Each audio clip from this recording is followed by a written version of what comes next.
Korkmaysın tatlım. Güzelcik sen korkmaysın. Vay bak nasıl ayaklarını götürdü. Bak nasıl ilmaz tata. Dan yap kızım dan yap. Bak nasıl götürdü. Koçer ilmaz tata. İlmaz tata seni olmasın.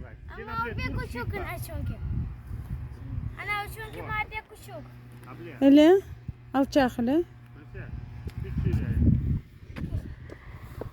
Girihan. Bugün Girihan öğrenmeyince biz bundan gitmeyecek.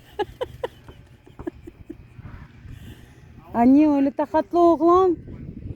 Her şeyi bilmek gerek.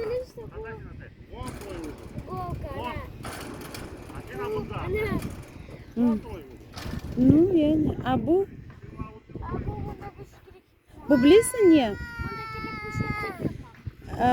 Bunda yatıyorsun ayaklarını tepede, başını dipte ve götürüyorsun.